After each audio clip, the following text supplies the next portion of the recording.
ಅದನ್ನೇ ತ್ರಿಕಾಲ ಜ್ಞಾನಿಗಳು ಅಂತ ಹೇಳೋದು. ತ್ರಿಕಾಲ ಜ್ಞಾನಿಗಳು ಅಂತ ಅವ್ರನ್ನ ಜನಗಳು ಇಲ್ಲಿ ಮಾಡಿದ್ದು ಅವರ ಒಂದು ಪವಾಡದ ಸದೃಶ. ಅತೀಂದ್ರಿಯ ಜ್ಞಾನ. ಮನುಷ್ಯನಿಗೆ ಪಂಚೇಂದ್ರಿಯಗಳು ಯಾವುವು? ಕಿವಿ, ಕಣ್ಣು, ಮೂಗು, ನಾಲಿಗೆ, ಚರ್ಮ, ಇವೆಲ್ಲ ಪಂಚೇಂದ್ರಿಯಗಳು ಇರೋದು 5.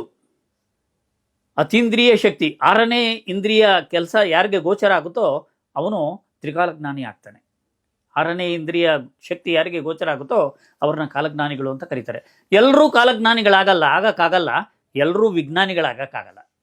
ವಿಜ್ಞಾನದ ಕ್ಷೇತ್ರದಲ್ಲಿ ಯಾರೋ ಆವಿಷ್ಕಾರವನ್ನು ಜಗತ್ತಿಗೆ ಇಂಥ ಒಂದು ಕೊಡುಗೆ ಜನಕ್ಕೆ ನಾನು ಕೊಡಬೇಕು ಅಂತ ಪ್ರಯೋಗಾಲಯದಲ್ಲಿ ಗಡ್ಡ ಬಿಟ್ಕೊಂಡು ಸ್ನಾನ ಮಾಡದೆ ಟೈಮ್ಗೆ ತಿನ್ನದೆ ಆ ಪ್ರಯೋಗಾಲಯದಲ್ಲಿ ಆವಿಷ್ಕಾರದಲ್ಲೇ ಮುಳುಗೋಗಿ ಏನೋ ಒಂದು ಆಸಿಡ್ ಏನೇನೋ ಹಾಕಿ ಏನು ಉತ್ಪತ್ತಿ ಆಯಿತು ಅಂತ ನೋಡಿ ಇದಕ್ಕೆ ಕೊಟ್ಟರೆ ಏನು ಉಪಯೋಗ, ಜನಕ್ಕೆ ಕಲ್ಯಾಣ ಆಗುತ್ತೆ ಅಂತ ಸ್ಟಡಿ ಮಾಡ್ತಕ್ಕಂಥವನು ಅವನು ವಿಜ್ಞಾನಿ ಅನ್ಸ್ಕೋತಾನೆ.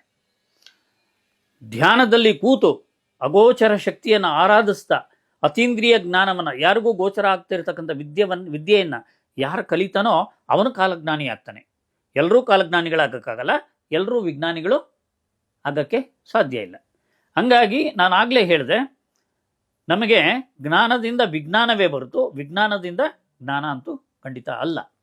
ಅದಕ್ಕೆ ಈ ಎಲ್ಲ ವಿಚಾರಗಳನ್ನು ನಾನು ತಿಳ್ಕೊಳ್ಬೇಕಾದ್ರೆ ಬ್ರಹ್ಮೇಂದ್ರ ಸ್ವಾಮಿಗಳ ಒಬ್ಬರ ಕಾಲಜ್ಞಾನವನ್ನೇ ಮುಂದಿಟ್ಕೊಂಡು ನಾನು ಕೂತ್ಕೊಳ್ಳಲಿಲ್ಲ. ನನಗೆ ದಾರಿ ತೋರಿಸಿದ್ದು ಬ್ರಹ್ಮೇಂದ್ರ ಸ್ವಾಮಿಗಳು.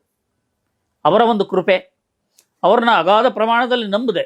ಅವರು ಹೇಳಿರ್ತಕ್ಕಂಥ ವಿಚಾರಗಳನ್ನು ಪರೀಕ್ಷೆಗೊಳಪಡಿಸಿದೆ. ವಿವೇಕಾನಂದರು ರಾಮಕೃಷ್ಣ ಪರಮಹಂಸರನ್ನ ಪರೀಕ್ಷೆ ಮಾಡಿದಾಗೆ ನಾನು ಬ್ರಹ್ಮೇಂದ್ರ ಸ್ವಾಮಿಗಳು ಹೇಳಿರ್ತಕ್ಕಂಥದ್ದು ನಿಜಾನ, ಅದೆಂಗೆ ಹೇಳ್ಬಿಟ್ರು ಅವರು, ಅದೆಂಗೆ ಸಾಧ್ಯ? ಇದು ನನ್ನ ಅನುಮಾನಗಳಿಗೆ ಸ್ಪಷ್ಟವಾದ ಉತ್ತರ ಸಿಕ್ಕೋಯ್ತು. ಎಲ್ಲಿ? ನನ್ನ ಕಣ್ಣು ಮುಂದೆನೇ ನನಗೆ ಉತ್ತರ ಸಿಕ್ಕಿದಾಗ ಕಾಲಜ್ಞಾನವನ್ನು ನಾನು ಒಪ್ಪಬೇಕಾ ಬಿಡಬೇಕಾ? ಒಪ್ಕೊಳ್ಳೇಬೇಕು. ಆ ಸತ್ಯ ಗೋಚರ ಆಯಿತು. ನನಗೆ ಗೋಚರ ಆದ ಸತ್ಯವನ್ನು ನಾನು ಎಲ್ರಿಗೂ ಹೇಳ್ಕೊಂಬರಕ್ಕೆ ಶುರು ಮಾಡಿದೆ. ಈಗ ಫಾರ್ ಎಕ್ಸಾಂಪಲು, ನೀವೆಲ್ಲ ಬಂದಿದ್ದೀರಿ, ನಾನು ಮಾತಾಡ್ತಿರ್ತಕ್ಕಂಥ ಮಾತುಗಳನ್ನು ಶೂಟ್ ಮಾಡ್ತಾ ಇದ್ದೀರಿ, ಕೇಳ್ತಾ ಇದ್ದೀರಿ. ಅಬ್ಬಾ ಏನಪ್ಪ ಇಷ್ಟೊಂದು ವಿಷಯ ಸಂಗ್ರಹ ಮಾಡಿದ್ದಾರೆ, ಎಷ್ಟು ಚೆನ್ನಾಗಿ ಹೇಳ್ತಾ ಇದ್ದಾರೆ ಅಂತ ಅಂದ್ಕೊಂಡು ನನ್ನನ್ನು ನೀವು ವಿಜೃಂಭಿಸ್ತಾ ನನ್ನ ತಗೊಂಡೋಗಿ ಮೇಲಿಟ್ಟುಬಿಟ್ಟು ನಿಮ್ಮ ತಲೆನ ನನಗೆ ಒತ್ತೆ ಇಟ್ಟುಬಿಟ್ರೆ, ಆಮೇಲೆ ಇಲ್ಲಿಂದ ಎದ್ದೋದ್ಮೇಲೆ ನಮ್ಮಪ್ಪ ಇನ್ನೊಬ್ಬ ಇರ್ತಾನೆ, ಅವನ ಹತ್ರಕ್ಕೆ ಹೋಗಿ ಕೂತ್ಕೊಂಡಾಗ ಅವನು ಹೇಳಿದ ವಿಚಾರನ ಕೇಳಿದಾಗ ನಾನು ಕಮ್ಮಿ ಆಗೋತೀನಿ. ನನ್ನ ಕಮ್ಮಿ ಮಾಡ್ತೀರಾ, ಆತನ ವಿಜೃಂಭಿಸ್ತೀರಾ, ಆತನ ಕೊಂಡಾಡ್ತೀರಾ. ಇನ್ನೊಬ್ಬರ ಹತ್ರಕ್ಕೆ ಹೋಗ್ತೀರಾ, ಅವರಪ್ಪ ಸಿಗ್ತಾನೆ. ಅಲ್ಲೋದಾಗ ಆತನ ಮರೆತು ಬಿಡ್ತೀರಾ, ಆತನ ವಿಜೃಂಭಿಸ್ತೀರಾ.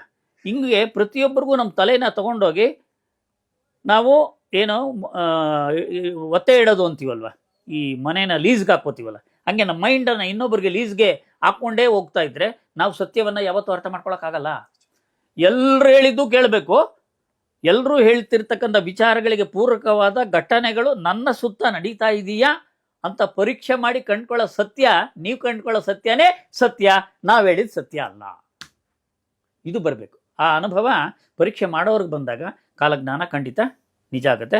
ಅದಕ್ಕೋಸ್ಕರ ಏನು ಮಾಡಿದೆ, ಕ್ರಿಶ್ಚಿಯನ್ರು ಬರೆದಂತಹ ಜಾಗರೂಕತೆ, ರೆವಲ್ಯೂಷನ್, ಈ ರೆವಲ್ಯೂಷನ್ ಅಂತ ಅವ್ರದ್ದೇನು ಗ್ರಂಥ ಇದೆ ಅದನ್ನು ಅಧ್ಯಯನ ಮಾಡೋದಕ್ಕೆ ಶುರು ಮಾಡಿದೆ.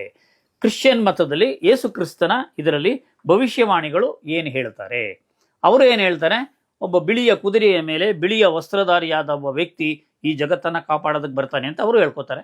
ನಾವೇನು ಹೇಳ್ತೀವಿ, ವೀರಭೋಗ ವಸಂತರಾಯರ ಹೆಸರಲ್ಲಿ ಬರ್ತಾರೆ ಅಂತ ನಾವು ಹೇಳ್ತೀವಿ.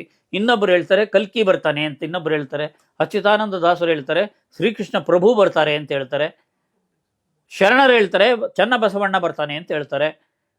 ಎಲ್ಲರೂ ಹೇಳೋದು ಒಂದರನ್ನೇ. ಈಗ ಬಾಯಿ ಆರಿದ್ರೆ ನಾವೇನು ತಗೊಳ್ತೀವಿ? ನೀರು ಕುಡಿತೀವಿ. ಕನ್ನಡದಲ್ಲಿ ಏನಂತೀವಿ? ನೀರು. ತೆಲುಗು? ನೀಳ್ಳು. ತಮಿಳು? ತಣ್ಣಿ. ಇಂಗ್ಲೀಷು? ವಾಟರ್. ಹಿಂದಿ? ಪಾನಿ. ವಸ್ತು?